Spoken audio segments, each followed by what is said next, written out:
think that's all of the students. Do you prefer? I have your bios, but you can also introduce yourselves if you prefer. Well, I'll just introduce myself. I'm a professor in the history department. I've been here since 1992, and I work on Brazil, modern Brazil, politics, social movements. I've worked on gender, and I've also done a lot of work in the last 30 years on international labor, international trade agreements, and so on and so forth. And my book on Lula just came out on October 11th, was the official launch of my Lula biography. Which is a very, very momentous occasion. We've been waiting for John's Lula book to come out. It is a must read for anyone interested in Brazil or Latin America. Lula is one of the most important politicians anywhere of the past several decades, and so we gotta go read John's new book. It's really a big deal. I am Senior Academic Program Coordinator for the Center for Latin American Caribbean Studies. I do a variety of things for CLACS, including run the graduate certificate program, which I'd like to encourage you all to look into and contact me about if you're interested in doing that. My expertise is Mexico and Central America, urban and working class history with a special focus on Mexico City. I'm also interested in human rights and the environment. My latest specific interests are urban environmental issues in Mexico, and here at home, immigrant detention.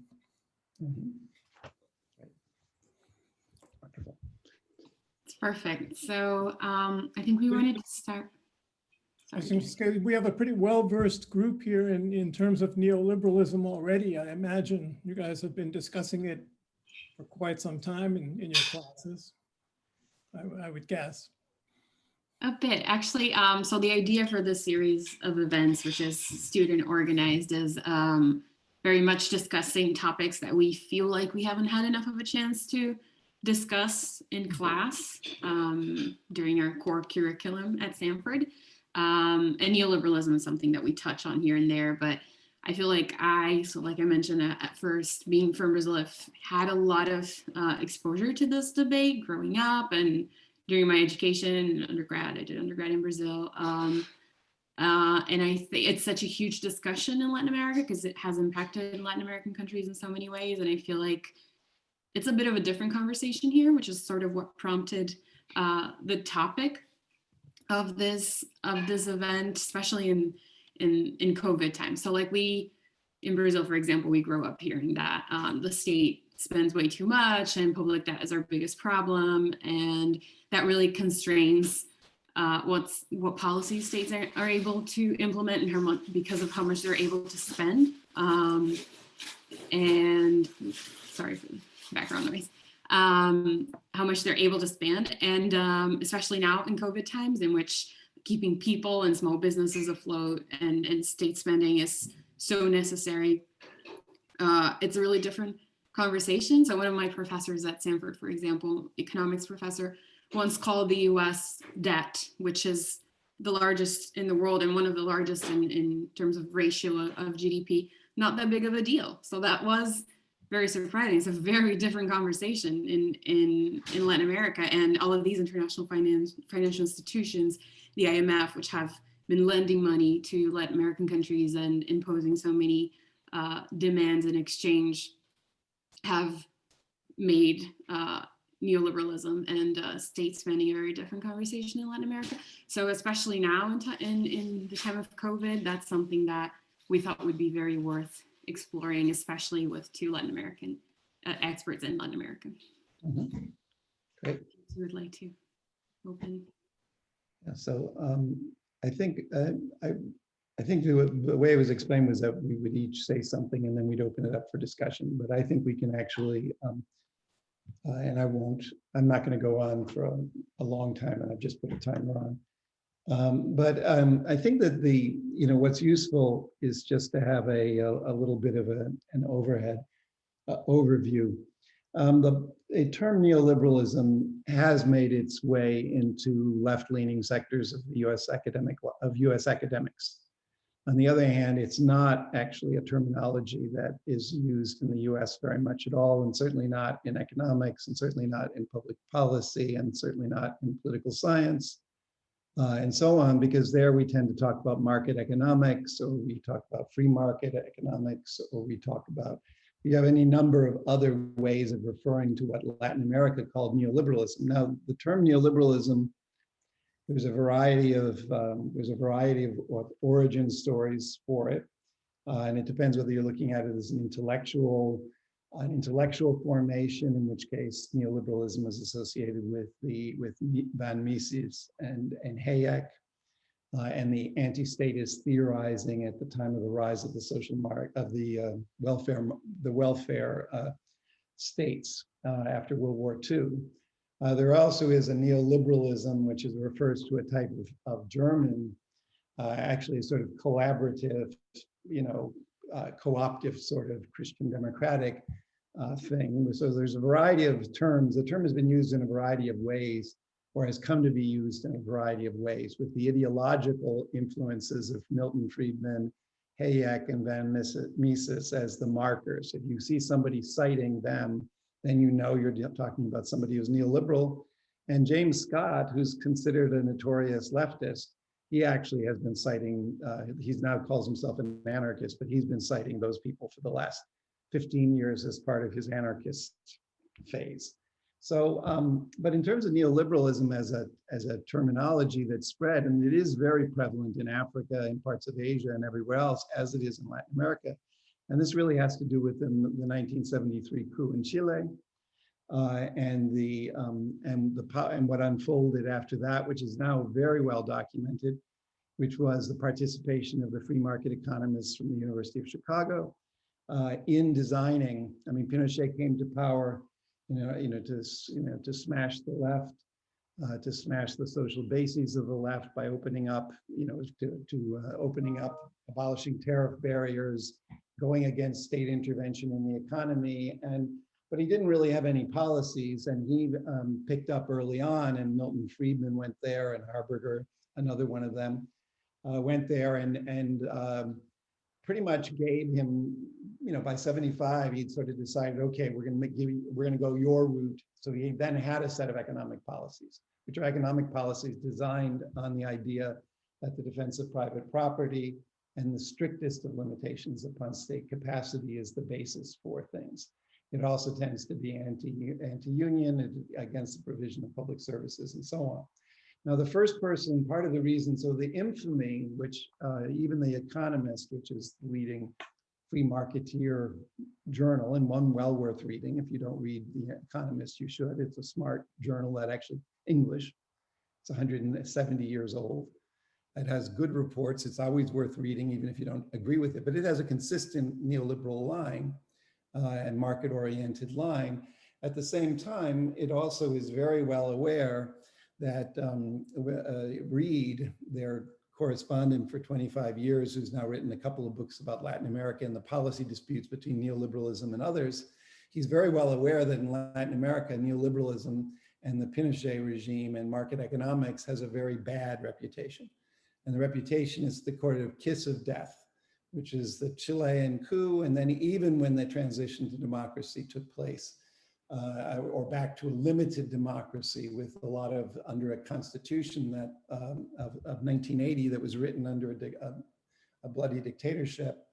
The fact is that they didn't, that the group that came to power was a center-left coalition, the Concertación, that kept the free market policies, kept the free market. I mean, it was written into the Constitution to make it very hard to change policies, but with sitting on the world supply of copper and everything else, and which had been nationalized under Allende, they'd done pretty well, and they became the fastest growing country for many decades, the fastest growing country. So the idea was neoliberalism had proven itself in Chile, except that as we now know, in the protests that go back to 2005, attempts to reform things, and then the big explosion last fall, which today we can all celebrate, because today, as you saw in this morning's newspaper, the 72% of Chileans voted to throw out the Constitution, to throw out the 1980 Constitution, which is quite remarkable given that the forces have been more or less balanced. So I think that, you know, in general, the struggle in Latin America is a struggle. It's a struggle over what is the role of the state.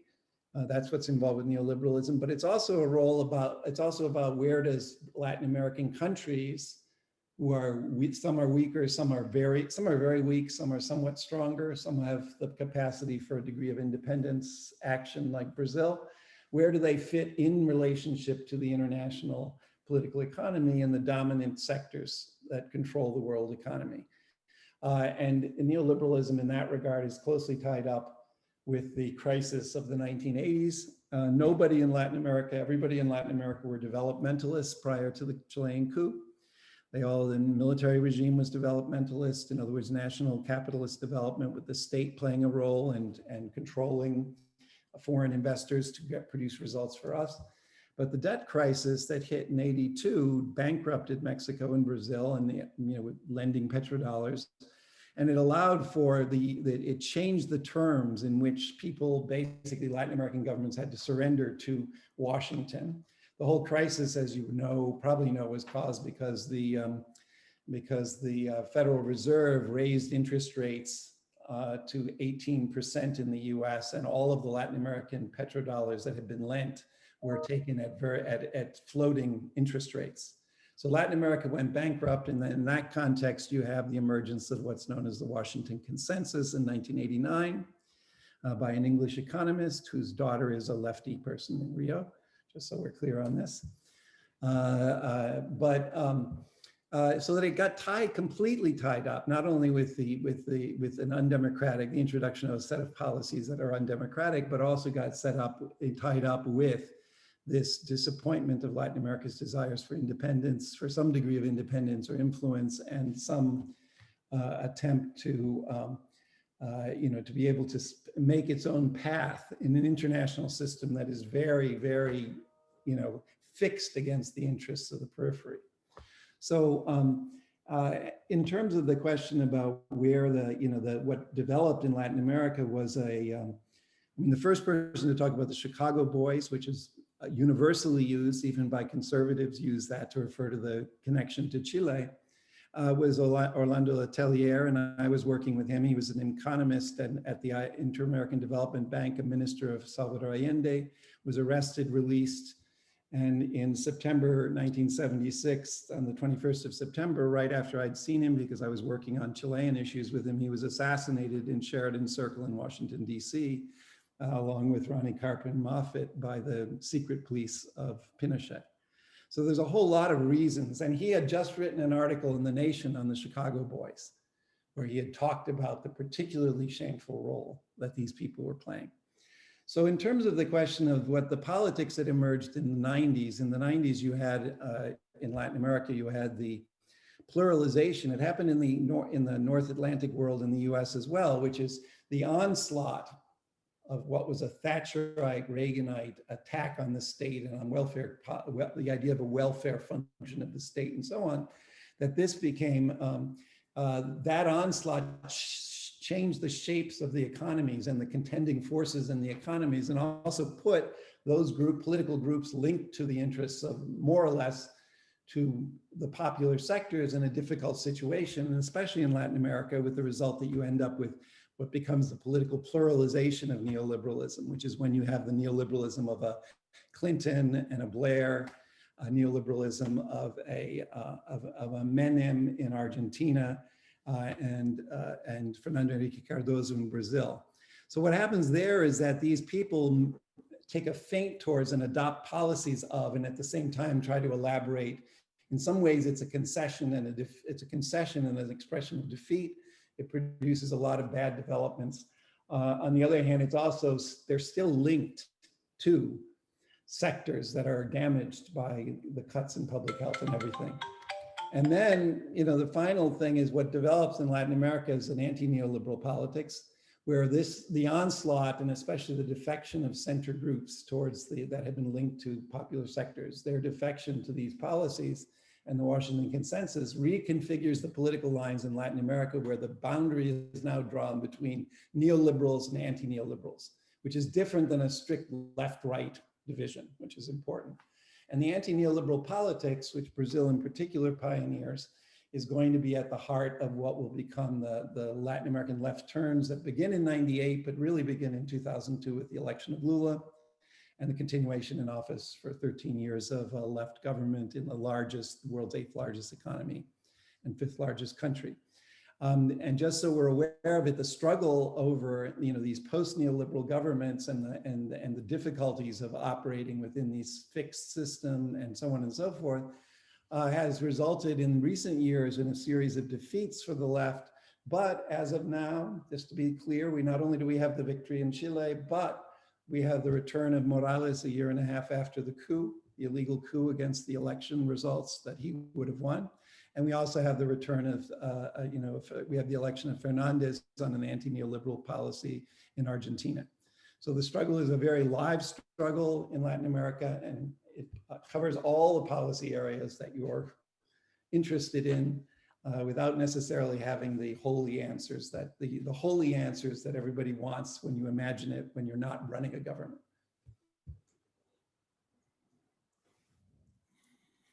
I'll stop there. Right. I can just quickly go through a few of the things I sketched out. One is just in the global sense. I'm in discussions of neoliberalism, it often tends to fall between those who feel that it's very hard to overuse and overstate the term neoliberalism and its importance, and those who think it tends to get overused and sort of applied too often. I'm sort of one of the former. I think its effects have been even greater and more profound than its architects could ever have even imagined. And in part because it is much broader than just an economic policy choice. It's and I went looking around for definitions that I liked, and I found one today.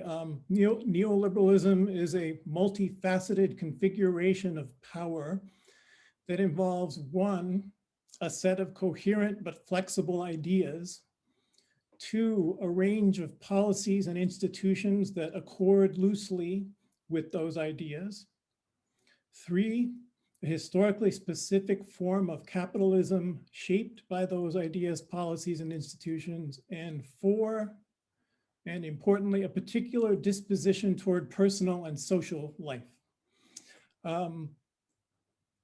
Subcomandante Marcos, the head of the Zapatistas, says that neoliberalism actually, and the political struggles around it have replaced, sort of have followed World War II and the Cold War as the latest war that humanity is undergoing. And his quote, "Formerly master of the economy, the United States is now directed or teledirected by the very dynamic of financial power, free trade. This logic has profited from the porosity brought about by the development of telecommunications so as to appropriate for itself all aspects of social activity. At last, a total world war." Then just it's hard to argue that, to me, the assessment of neoliberalism is fairly simple. It's succeeded for very narrow groups of people, has resulted in improved opportunities for consumers in Latin America, and has created a few dynamic industries generally connected to the export sector. But it has failed in any other way to diversify the economy, to to do anything about inequality, and it's kind of failed on its own terms.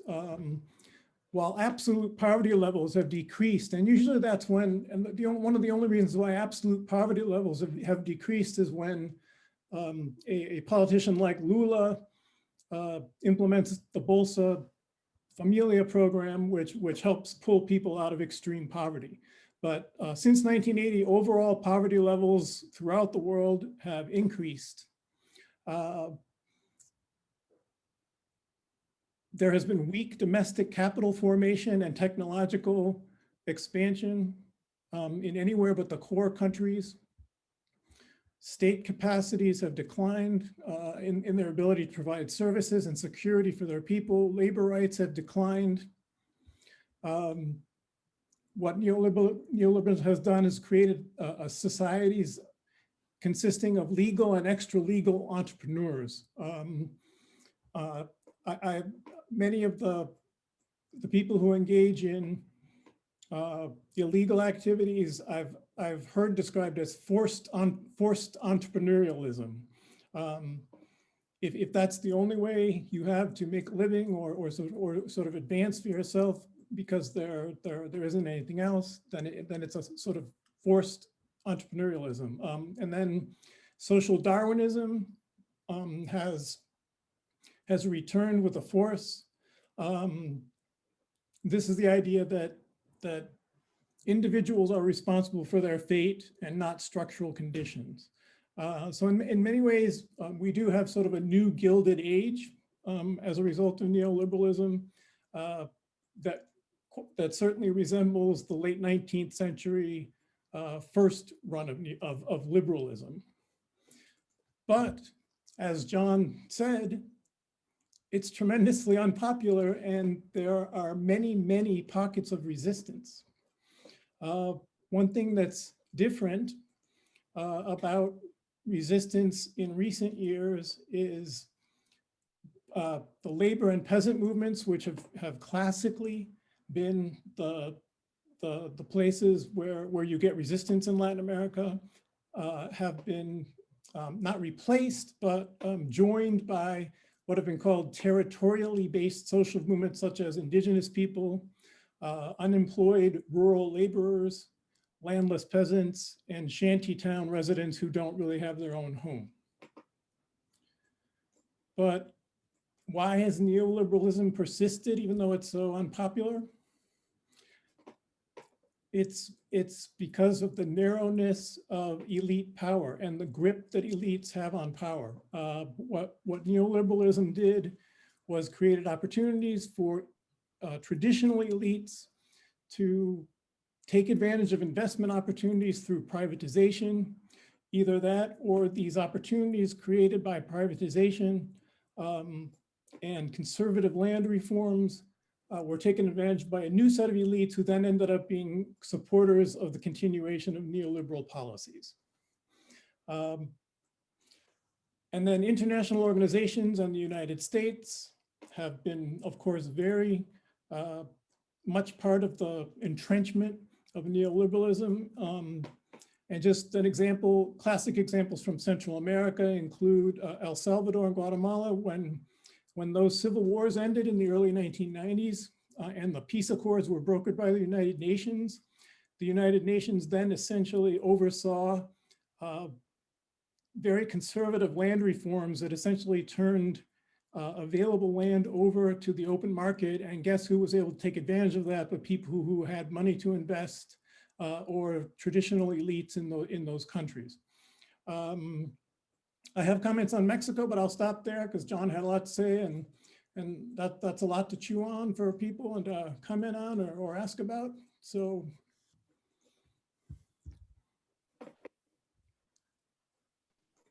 Anyone want to go ahead? So questions or comments? Yeah. So I would just like to hear comments about so really the effects of this. So it's something that's been in place. Mostly neoliberal policies have been in place in a long time in so many Latin American countries, and we've also seen huge shifts, mainly in terms of poverty, mainly when countries have somehow steered away from it. So like Professor French mentioned, Lula's Bolsa Familia. So yeah, so how do you see the effects? You touched on this a bit, but if you could speak a little more about how you see the effects that these policies have had on poverty, marginalization, and how they have structurally failed to address inequality in Latin America. I think, well, let me just make a quick comment about that, because that's an enormous, that's an enormous topic. If you go back to, if you want to think about the problems that in Latin America and in the developing world as a whole, you can go back to Arthur Lewis, who was the Nobel Prize winner in economics in the 1950s, I think 1956, he's from the Caribbean. And he had a thought experiment once where he talked about a labor surplus economy. Because one of the things about the question of poverty is the following, is Latin America in the 60s tipped over from rural to urban, and now is overwhelmingly urban. And in a situation where, with a flooded labor market, the capacity of people to get decent wages is very low, and it's extremely low without support from the state in some fashion to create a minimum floor, which is traditionally what was done even in mid 20th century in much of Latin America, as well as in the New Deal here, which is to create minimum wages, maximum hours, and even if only a few people benefited, that's the formal sector.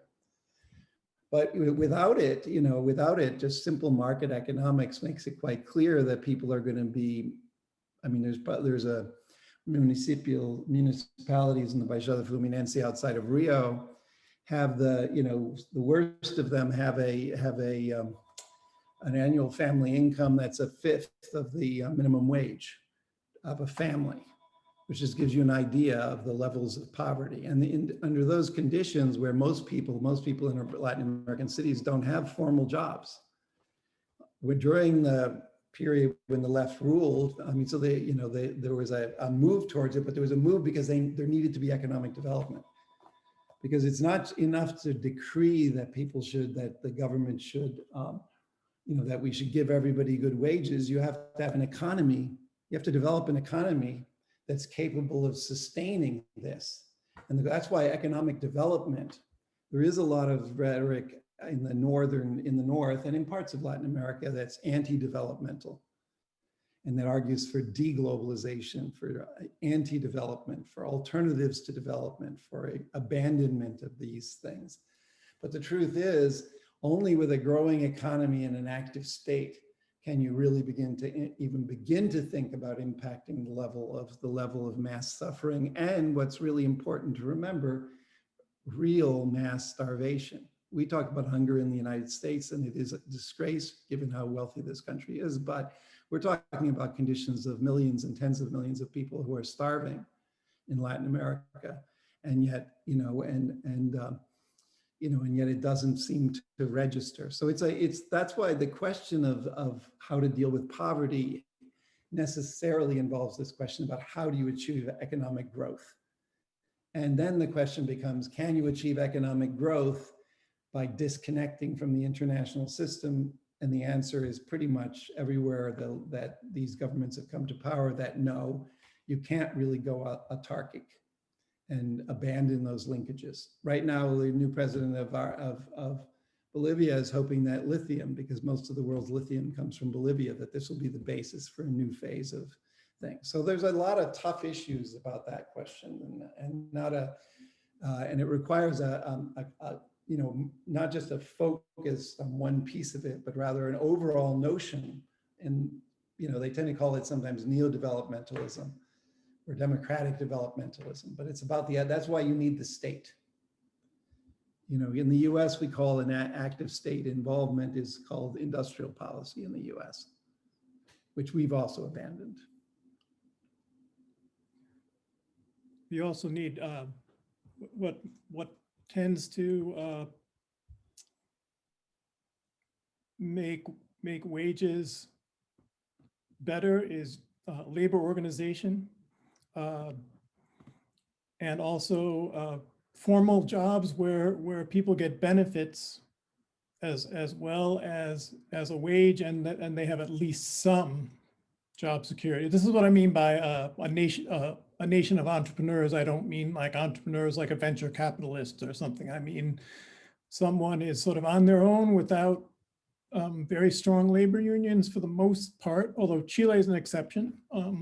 As long as we'll probably talk more about Chile, but and without formal employment, since there's a huge informal sector, the idea of benefits doesn't reach as many people as it should. I mean, the entrepreneurialism of the poor have no choice. They have to go out and hustle every day. You know what I mean? My wife studied, we lived in Sergipe in the Northeast, and she studied a village, and there were very entrepreneurial people in the village. It's extremely poor. There was 2 villages. One of them has doesn't have running water, but has electricity. The other one doesn't have electricity, but it has running water.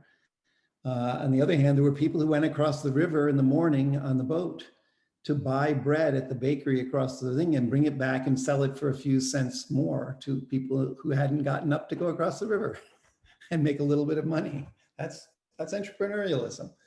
You know, the poor have always been entrepreneurial. It's the only way you survive.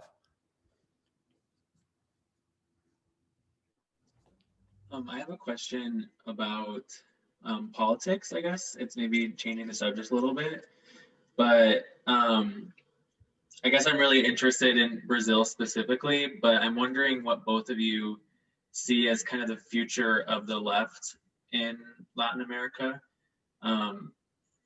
It seems like kind of sad, I guess, if you look at like Bolsonaro, for example, but just wondering what your guys' vision is. Do you think there's promise? Do you think, you kind of talked about how there's been some successes in Bolivia and Chile. Do you think those are going to kind of catch fire again and bring more successes? I mean, the thing is that there's what's on offer that goes under the name of neoliberalism doesn't have any solutions to anybody's problems.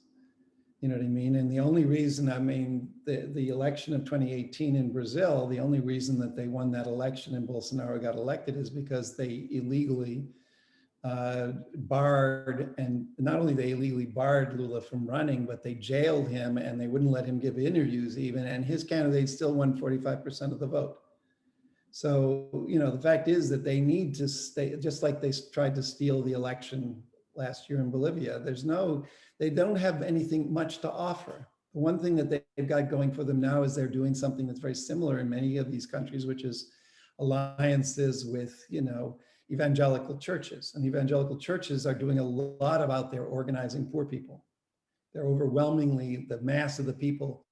Although the further up you go, the less white, the more white they are, the richer they are, and every imaginable corrupt dealing, you know, but by pushing forward things like abortion, anti-gay rights, and so on, because the majority of the population is socially conservative, you know, in Latin America. You know, so I mean, I don't think, I mean, it's, you know, we actually have a left in Latin America. That's a big difference. There's some countries that don't have a left. Peru is one of them, but we can talk about why Peru is in such bad shape and doesn't have a left, and it's been 30 years without a left. But everywhere else in Latin America, pretty much, there's nothing, absolutely nothing ruled out. Nobody thought that Macri would be defeated. And Macri's son, by the way, went to Duke, just so we're aware. Macri, the Argentine. Nephew, I think it's his nephew. Nephew, yes, the nephew. Yeah, a lot of these right-wing types in Latin America have connections to US universities. That's a big part of the appeal.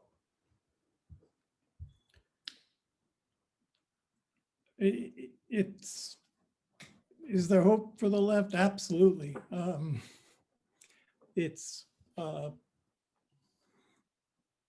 almost, you know, I hate to use a cliched concept like a pendulum swing, but it's almost inevitable. The number of people who are unhappy with the way things are, and it's all about politics. And it's just going to look different in each country, but in terms of policy, which is your guys' specialty, a lot of the policies have been talked about for a century as to how to respond to liberalism / and now neoliberalism. It's just a matter of organizing. Organizing politically is by far the most important thing to do, and to form political coalitions in a creative way. And it's one reason why the PT was so strong for a long time in Brazil. In countries like Bolivia, you have to have an indigenous movements, but what will be interesting to see, and this is sort of related to the question about sort of inner city poverty, is one of the paradoxes of inner city poverty is it has brought women out of the household and into markets and entrepreneurialism. And there's an activist / scholar named Veronica Gago in Argentina, whose work is sort of a must read. You don't have to agree with it, but she suggests that neoliberalism is alive and well in terms of just the way all people think about the economy. But she said one of the ironies is that women, in the fact that they are more involved now, may start to introduce a logic of care labor as well as sort of other forms of labor into the equation. And also the relation between markets and households are now much more sort of at the forefront of discussions of the economy. And this could be seen as there needs to be a sea change in the way the economy is thought about by enough people to create a political coalition that can then create dramatic change in the society. And it's definitely going to happen in a few places. And I guess I'd like to hear from you guys where you guys think that sort of thing might happen too, because your guess is as good as mine. Like what I was going to say about Mexico is López Obrador has proved to be kind of a traditional messianic populist. His approach to the economy is sort of traditional. He thinks Pemex should be the lead, the engine of the Mexican economy. He thinks extractive industry should be, which I just don't see that as the model of the future. But sure, the left is definitely going to succeed in different places coming up. And I think the quickness that John mentioned, at which there's been response to Bolsonaro and Argentina and Fernandez in Argentina is very important. And COVID is just going to make people like Bolsonaro look terrible. But John's the expert on Brazil. I'm not, so I shouldn't even touch that. But what are your classes that you take? What are they talking about as the solutions to poverty? yeah. Well, it was listed: poverty, violence, inequity, racism. What are the answers that you've been given? Yeah. I'm eager to find out. I have very little contact, except for one person one person in Sanford. I have very little contact with Sanford because Sanford tends to be very domestic U.S. and not very global oriented. Yeah, and a couple of the students here are primarily U.S. oriented, and I know I've got nothing against it. there are certainly many parallels. No, I know, John. I wasn't countering you. No, but I'm just trying to find out more to have you guys talk about what's struggling with you. I mean, are they saying stuff that you think is, that's right on point? In which case, I'd love to know that. If you think they're saying things that you don't quite buy, but you're not quite sure how to argue about it, that's a different issue. So I can't. Jorge, I see you have your hand raised. Do you have a question or an answer to the professor's question? I actually wanted to loop in the Mexican paradox of a leftist candidate that actually became more like an actual rightist president. just in terms of like what other people were asking about the future of the left in Latin America, in terms of like, wouldn't using like the term of neoliberalism in as more like as a shield or as a flag for like just being against the past elite would lead us to this kind of like governments that are actually not really implementing leftist policies. Like, isn't that the biggest risk that the left right now has in Latin America? Like, just losing all the senses of like what neoliberalism means and just going against whatever is the status quo.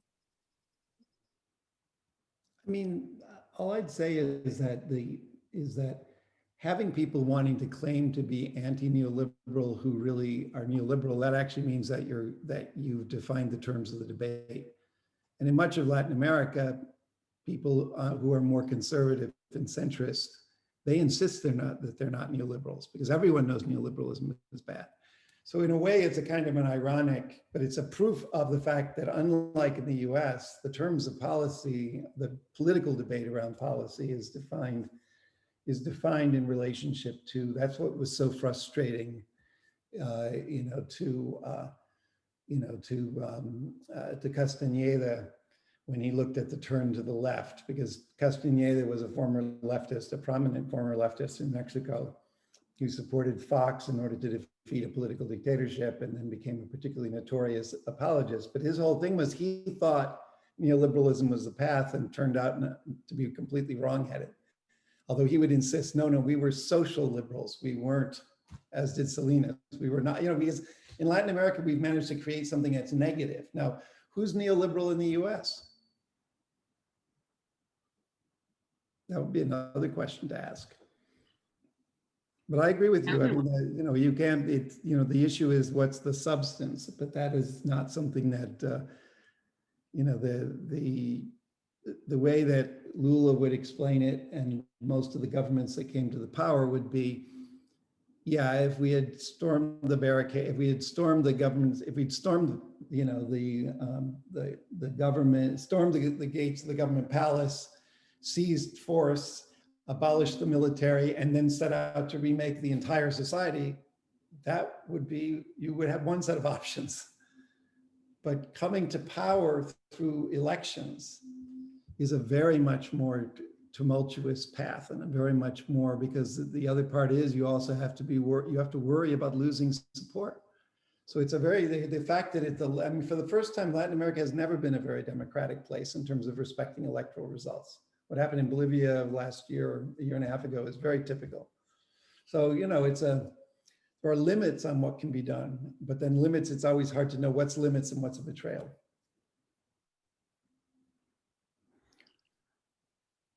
Yeah, I wanted to follow up on that and also go back to what Professor French was saying about how to find a place for Latin American countries within this global economy, because growth is so important, and what he was saying just now as well, of how the sort of the baseline, we end up reverting to the baseline, which has been so influenced by this idea of neoliberalism, which is why it's so pervasive.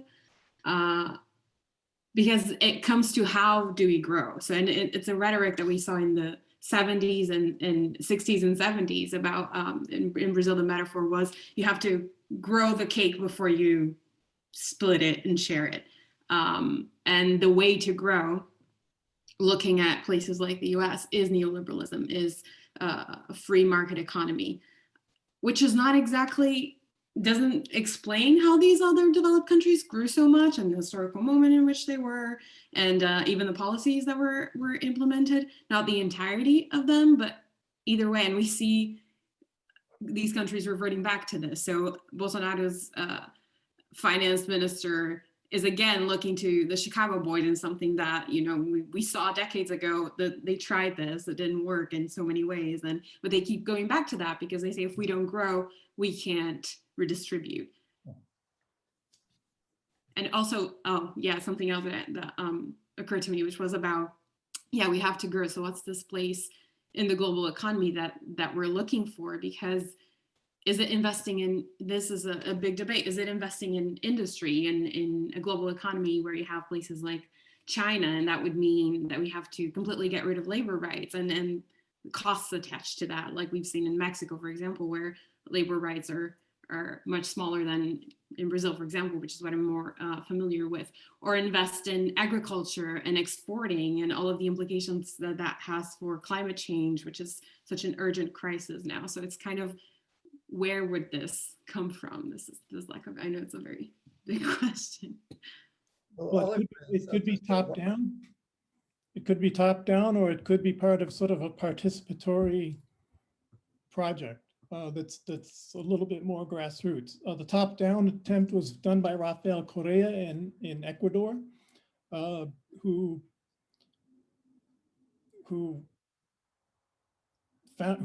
implemented these sort of planning commissions that essentially passed industrial policy and made certain fiscal and planning decisions as to which sectors to support and to try to diversify the economy and so on. And then, you know, lasted for a couple of years, and then he sort of, his term in office ended with him in disgrace. Whether the corruption charges against him are trumped up or not, I don't know. John might have thoughts on that. But the one that people are calling for in World Social Forum and other forums like that are participatory economic and social planning, which has been done at the municipal level, but not so much at the national level, unless John has examples that he could cover.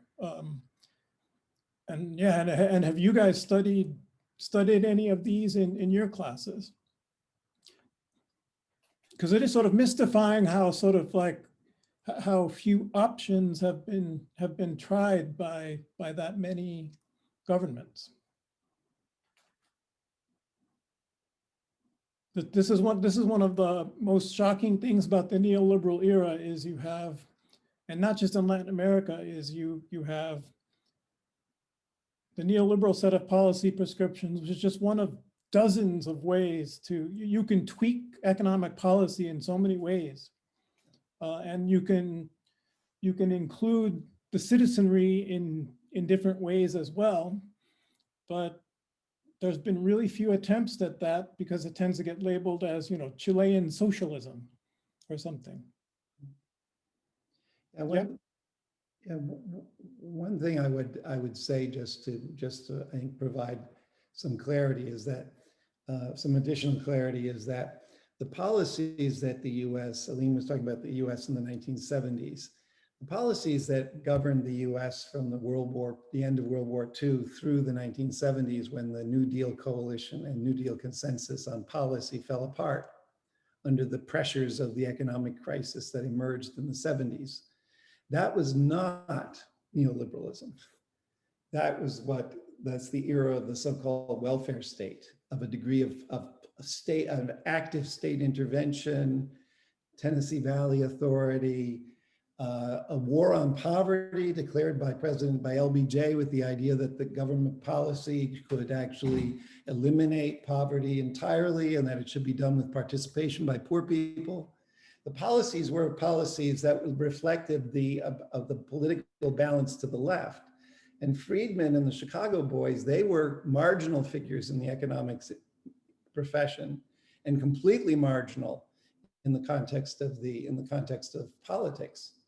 And it really, that's why what the Reagan, the new right that comes to power is attacking and eliminating those things. And that's where you get, and then with the retreat that follows, that's when you get Clinton, for example, abolishing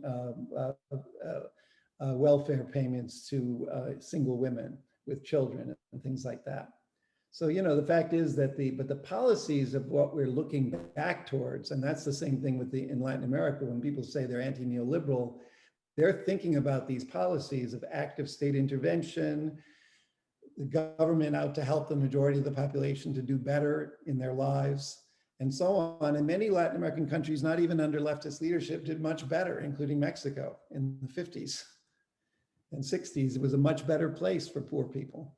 And for farmers, corn farmers, for example, had all of their, there were some complaints, but there was central purchasing support and price supports and so on. So, what you end up with, so it's really important to realize that what happened is that it's become naturalized as a set of radical things, radical policies that now present themselves as if they're the only capitalism, when actually there are alternative capitalist policies that still respect private property, but that have a very different idea about what's necessary in order to resolve the problems that we face. But I think that the issue of how to do this is really the the question about how to shape this. How are people feeling in terms of we have a lot of people working on a lot of different things, but the people have some questions on, we had a thing on urban policy. We have people on health.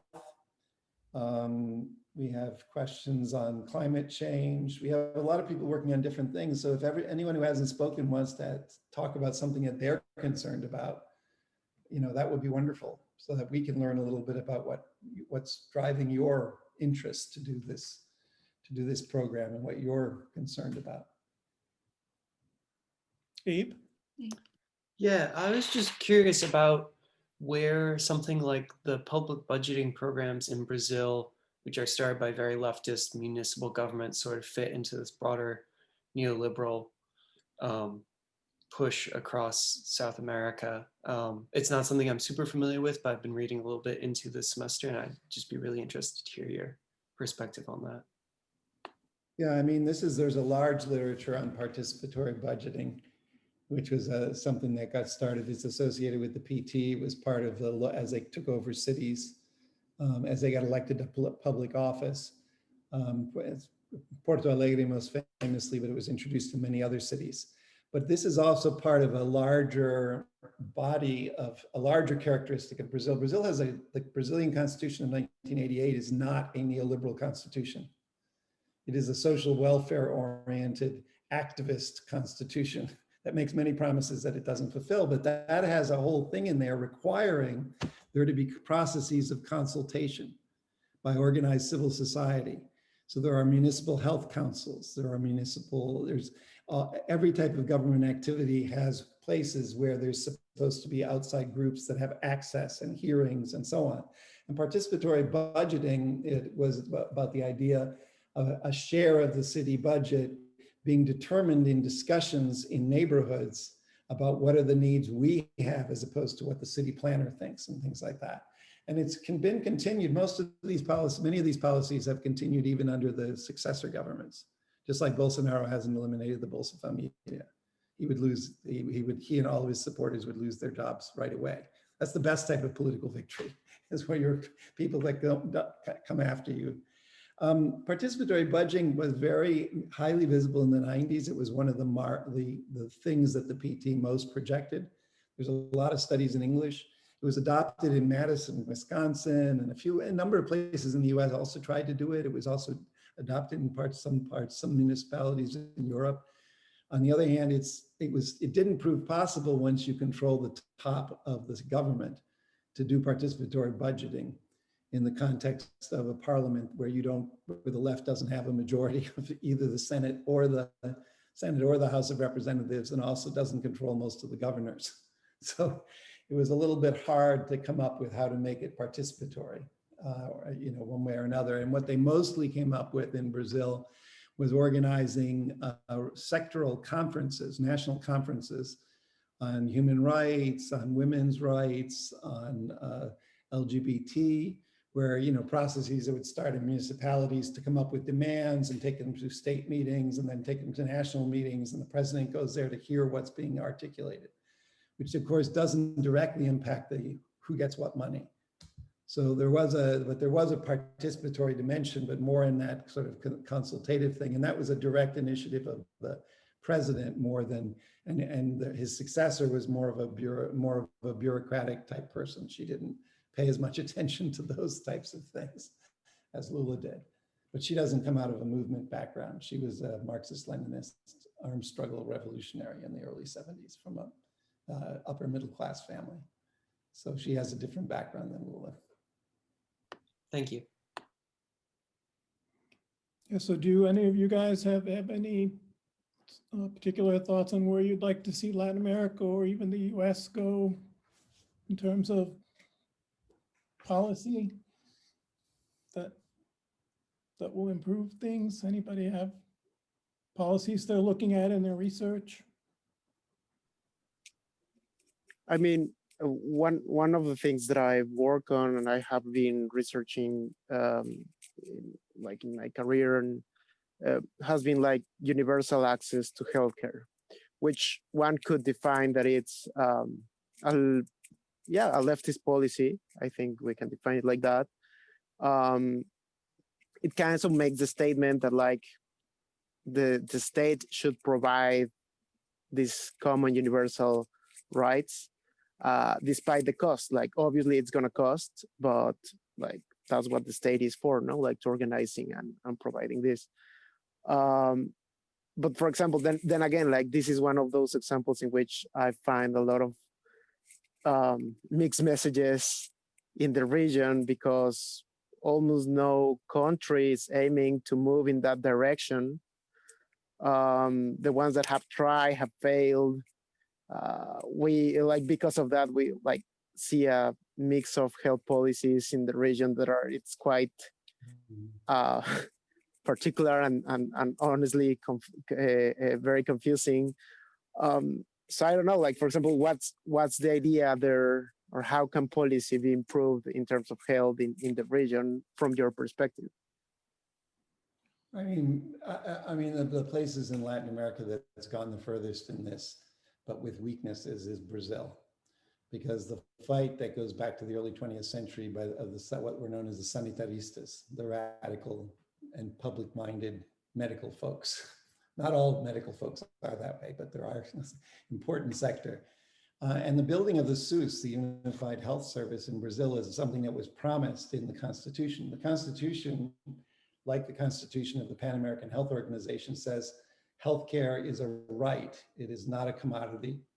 And that, of course, the neoliberal and capitalist assumption is health is simply another commodity. And the SUS has actually has made enormous strides as they come in the 30 years since they've really built up.